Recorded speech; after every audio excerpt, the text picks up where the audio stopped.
La comunicación telefónica es con la Defensora General de la Nación, doctora Estela Maris Martínez, de la cual me quiero hacer 2 o 3 referencias que me llamaron mucho la atención, que dijo varias frases muy interesantes, que las víctimas no son sujetos de derecho, sino objeto de prueba, que la víctima es la verdadera dueña del conflicto, muy interesante, que la administración de justicia es un servicio público, y no sé si tengo, y que nuestro sistema penal tiende a revictimizar a las víctimas.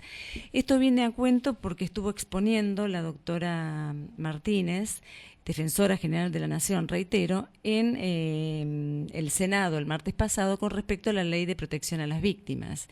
Buenos días, doctora Martínez, ¿cómo le va? Graciela Pera de SOS Víctimas, ¿cómo está? Muy bien, ¿cómo está usted? Primero, gracias por tener la amabilidad de haber llamado usted. Muchas gracias. No, por favor. Bueno, quería que fue muy buena su exposición y realmente quedé gratamente sorprendida porque creo que las víctimas tenemos la imagen que la Defensora General de la Nación o que los defensores, bueno, defienden a los delincuentes, entonces usted se imaginará que simpatía no nos causan. Digamos, esa es la realidad, a pesar de que queremos ser, digamos, imparciales, pero a veces no se puede con los sentimientos. Pero bueno, fue muy buena su exposición y quería que usted me hablara un poquito de la ley que se está tratando y de qué piensa usted de la ley, qué puntos pueden ser flojos, si usted, por lo que yo leí recién, si usted está de acuerdo que la víctima tiene que estar defendida. Bueno, en principio yo lo que le quiero aclarar, Sí, lo que usted señaló respecto a que nosotros defendemos a los delincuentes. sí, Nosotros defendemos a personas acusadas de delitos claro. que pueden ser considerados delincuentes una vez que hayan sido condenados. Tiene razón, tiene el principio de inocencia. Nosotros defendemos... ¿Y por qué todo delincuente, o no presunto delincuente, por qué todo imputado debe tener sí o sí un abogado? Porque si no el juicio no se puede hacer. Sí, interesantísimo eso también, sí. Es decir, si no tiene abogado, fíjese qué fácil, la persona no nombra abogado, el Estado no se lo brinda y el juicio no se hace. Claro, sí, eso usted porque es una obligación que surge de la Constitución, de las leyes, de todas las normas internacionales, que toda persona acusada de un delito debe contar con defensa legal. Sí. Este es el primer punto. Sí. El segundo punto es, ¿podría algún Estado darle un defensor a cada víctima, incluso por delitos muy simples, muy menores, que le causaron muy poco daño? Esto sería imposible. Delitos menores, de muy poco daño hablamos, ¿no? Claro, estoy hablando de un hurto, de algo que realmente no es significativo. Sí, sí. Esto no existe en ningún lugar del mundo. Ni podría existir porque sería algo demasiado oneroso, incluso a la víctima no le interesaría. Muchas víctimas de delitos insignificantes no quieren ni siquiera continuar. Hay muchas personas que no hacen denuncias.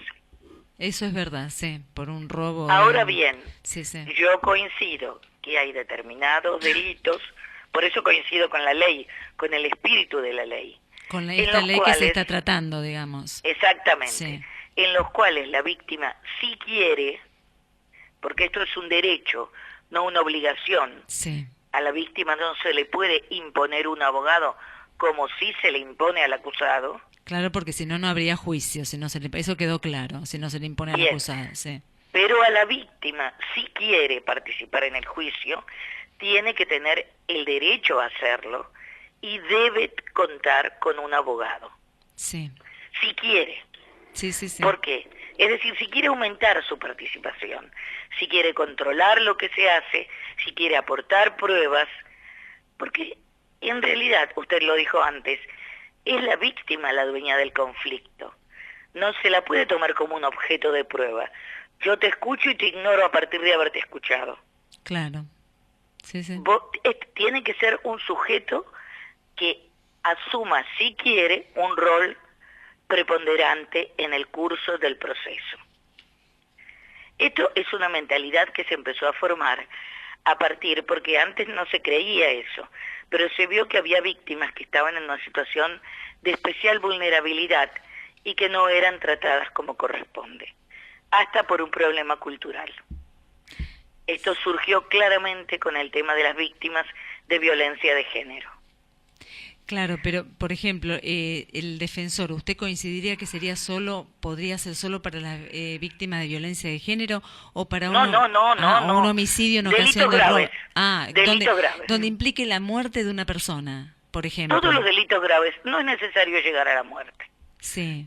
Todos los delitos graves, todos los delitos que hayan provocado una grave lesión psíquica o física y eventualmente patrimonial, pero lo que pasa es que aquellos que son víctimas de una grave lesión patrimonial normalmente es porque tienen un patrimonio importante y van a poder contar con un abogado particular. Claro, sí, se entiende. Yo me refiero a todo aquel, por ejemplo, una víctima de violencia obstétrica, una víctima que no sea muerte, pero que haya sufrido un grave shock que le ha provocado un daño psicológico, víctimas de violación. No me refiero solo a los casos de violencia de género. Sí, me refiero a todo delito grave, ni hablar de las víctimas. Usted vio, por ejemplo, que se han estado llevando a cabo los juicios de lesa humanidad, ahí también son víctimas especialmente sensibles, todas las víctimas de violencia institucional. Nosotros ya tenemos 2 programas para proteger a víctimas de violencia institucional y a víctimas de trata, además de las víctimas de género. Y esto le pregunto desde la ignorancia, ¿eh? ¿Entraría también el homicidio en ocasión de robo, el secuestro seguido de muerte? Claro, todos los delitos graves. Perfecto. Sí, bueno, eso quería saber porque a veces desde la ignorancia pensábamos en un momento... La ley originariamente... Sí. Hay un punto con el cual yo no estoy de acuerdo, sí. que es que le da un abogado a la víctima, pero no la hace participar en el rol de querellante. Querellante se llama aquella persona que puede actuar como si fuera un segundo fiscal. Claro, sí. Yo creo que no podemos seguir creando categorías, porque si no los juicios se hacen demasiado engorrosos, demasiado confusos y demasiado largos. Creo que la víctima que quiere participar tiene que tener un abogado y tiene que actuar como querellante. ¿Esa víctima tendría que ser totalmente indigente o...? No, totalmente indigente no. Tendría que ser una víctima que no pudiese contar con los... Nosotros cambiamos el concepto de pobreza e indigencia por el de vulnerabilidad. Sí. O sea, toda aquella persona que no cuente con medios como para tener un abogado puede contar con un abogado que le proporcione el Estado. Hay también otro modo que es hacer convenios con el Colegio Público de Abogados para que también intervengan los abogados de los colegios públicos, esto es los abogados particulares, y que luego el juez regule honorarios, ¿no? Claro, el juez regule honorarios y el Estado se haga cargo de esos honorarios. Sí. O sea, hay muchos modelos, eso no es lo grave. Lo que sí hay que asumir que no va a poder tener toda víctima un abogado, porque eso el Estado no lo va a poder sostener, ni la Argentina ni ningún Estado del mundo. Yo creo que sí tienen derecho a tener un abogado las víctimas de delitos graves. Pero esto es porque nuestro sistema no enfoca en la medida que debe enfocar todo el sistema de protección hacia la víctima. O sea, porque acá el juicio debe ir mucho más allá que solo lograr, que esto es un objetivo, condenar a una persona que ha cometido un delito. También tiene que restaurar la seguridad de la víctima en sí misma, tiene que ser transparente, tiene que hacer sentir a la víctima que se hizo justicia, tiene que ser algo mucho más complicado que un mero trámite para obtener un condenado.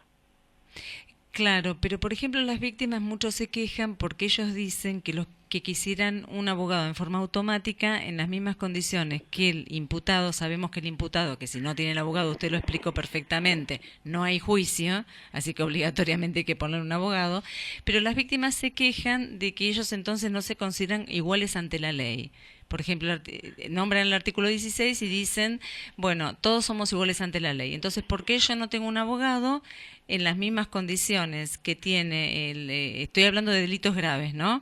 El asesino, violador, bueno, o el que causó, como usted dice, un daño. Bueno, porque no está previsto, para eso es la ley. Bueno, por eso. Si desde el momento mismo en que esté previsto, sí, lo van a tener. Por ejemplo, nosotros y usted con eso, y usted está, sí, usted está de acuerdo con eso, o sea, no le parece mal, digamos, eso para nada. No, en absoluto. Nosotros con las víctimas de trata, con las víctimas de violencia de género paradigmáticas, esas víctimas que se ve que han sido ignoradas durante mucho tiempo, y con las víctimas de todo tipo de violencia institucional, inmediatamente que se acercan a nosotros, les brindamos un abogado. ¿Eso porque ya hay una ley con respecto a eso? No, eso nosotros lo tomamos y lo pudimos hacer porque la ley orgánica del Ministerio Público de la Defensa tiene en cuenta que también tenemos que garantizar el acceso a la justicia. Y en este caso, en los de trata no, porque hay algunos fiscales que trabajan bien, pero en muchos casos de violencia institucional y de violencia de género detectamos que algunos fiscales, no todos, pero que algunos fiscales no tenían el compromiso que se debe requerir en una causa de tal magnitud. Pero si esta ley se aprueba, arbitrará el medio que sea, encargará a los defensores oficiales o reforzará la planta de la defensa oficial para que tenga defensores para la víctima, o le ordenará a la cabeza de cada Ministerio Público de la Defensa que que haga convenios con los colegios públicos. Se buscará la manera, pero en ese caso cada víctima que lo pida va a tener un abogado. ¿Y usted qué escollo le ve más importante? Porque hablaban mucho de los códigos procesales de provincia, que iba a chocar como con los códigos procesales. No es que vaya a chocar, sí. No. El problema es que nosotros somos un país federal. Sí.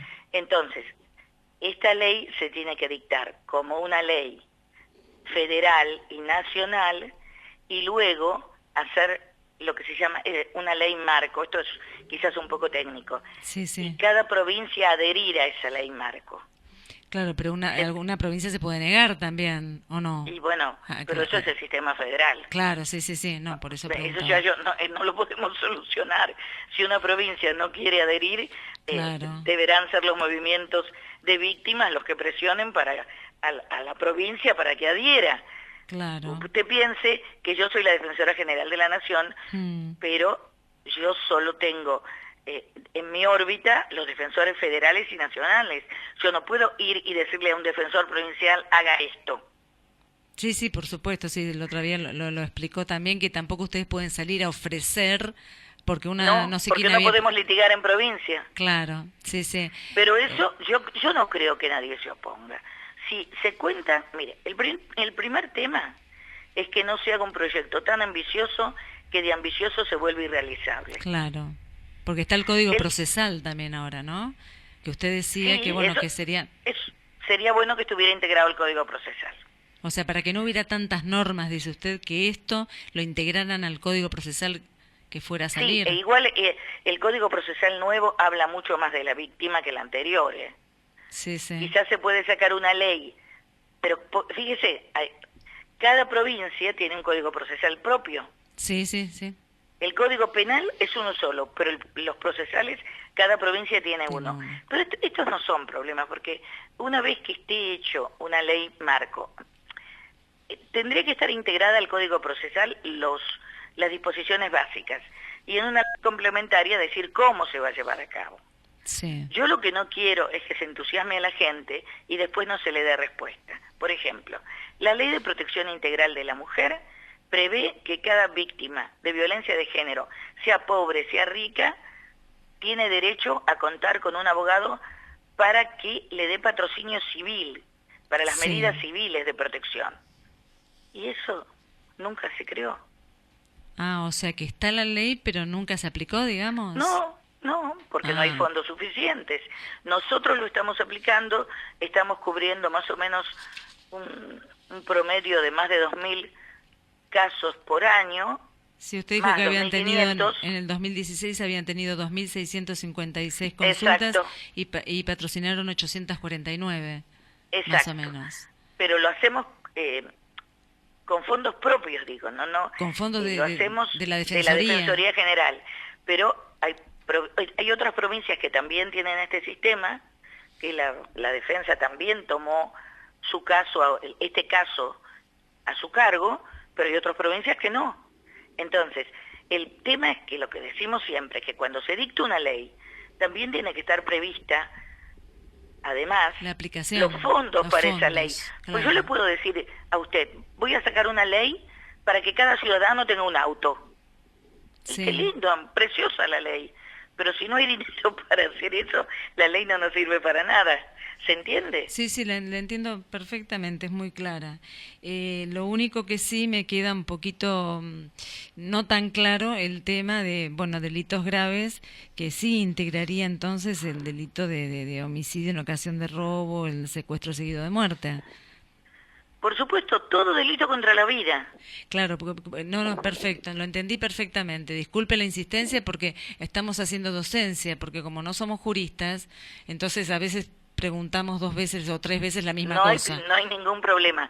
Por supuesto que el homicidio es un delito grave. La violación es un delito grave. Claro, Después serán los diputados y los senadores los que discriminarán qué lógico. delitos. Pero una defraudación menor, que a mí me Sí, cobren 2 pesos más algo que compré, sí, ese sí. tipo de cosas, no porque desgastaría el sistema. Lógico, no, y no, No no, no, habría dinero para soportarlo. no, tampoco Tiene las que ser víctimas queremos eso. tiene, claro, usted fíjese, además creo que también deben incluirse los delitos de tránsito.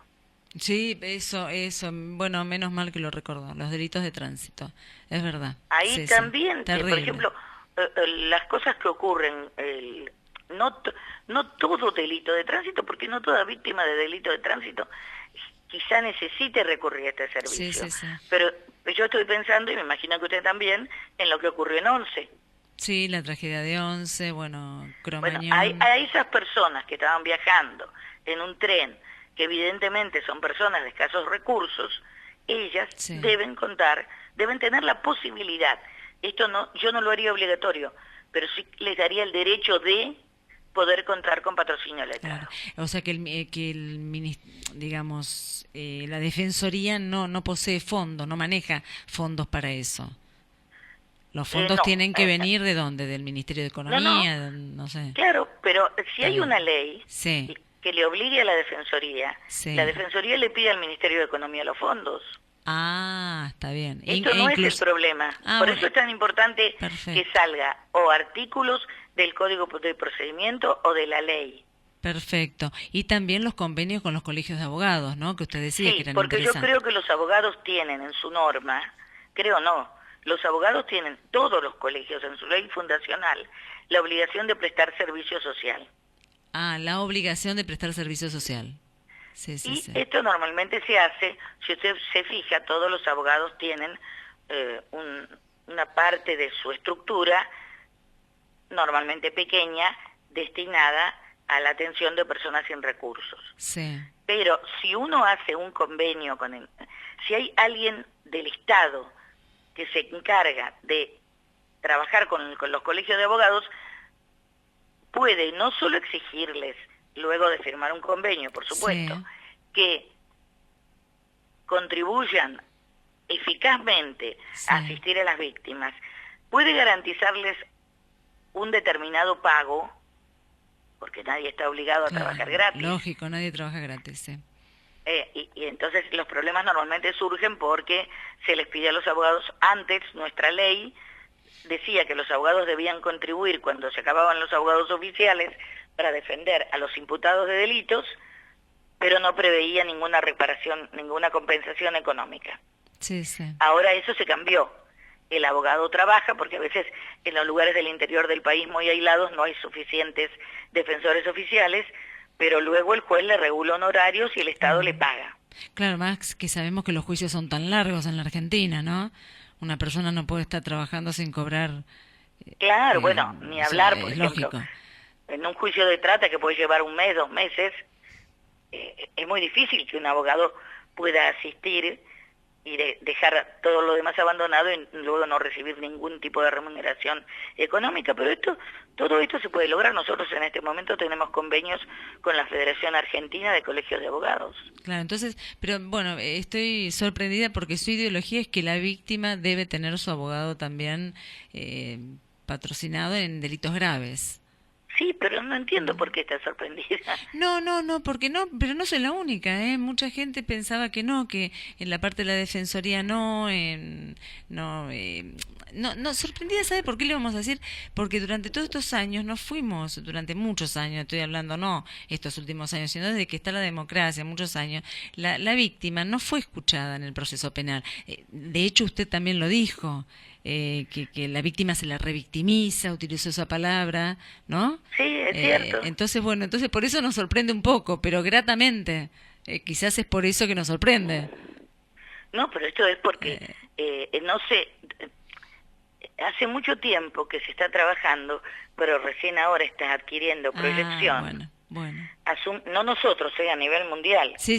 Todos los sistemas procesales están reconsiderando que no pueden ser un aparato del Estado, dejando afuera al sujeto que ha sufrido un daño grave, él o un familiar suyo.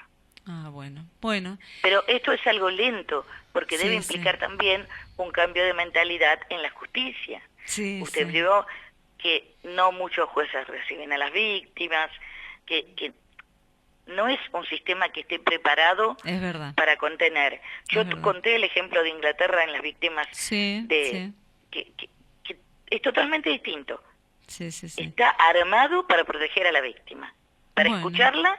O sea, tiene dos caminos. Uno es la condena, si corresponde, del acusado y asegurarse que ese sea el autor. Lógico, sí. Y por otro lado, darle un lugar al que ha sido víctima de delito y hacerle sentir que se ha hecho justicia. Que esa es la función de un sistema eficiente, de un servicio público eficiente. Bueno, doctora Martínez, Defensora General de la Nación, ¿dije bien? Sí. Bueno, le agradezco muchísimo, que nos haya aclarado todas estas cosas. Bueno, para cuando quiera estoy a disposición. Y le pido una sola cosita, le voy a dar nuestra página web. Sí. Porque ahí van a tener, por ahora solo es para víctimas de trata, de género y de violencia institucional, van a tener nuestro número, toda la información que puedan necesitar. Es www.mpd de defensa, mpd.gov.ar. Bueno, vamos a consultar gustosamente la página. Bueno, muchas gracias por hablar conmigo. No, muchas gracias a usted. Muchísimas gracias. Hasta luego, doctora Martínez. Hasta luego. Adiós. Adiós.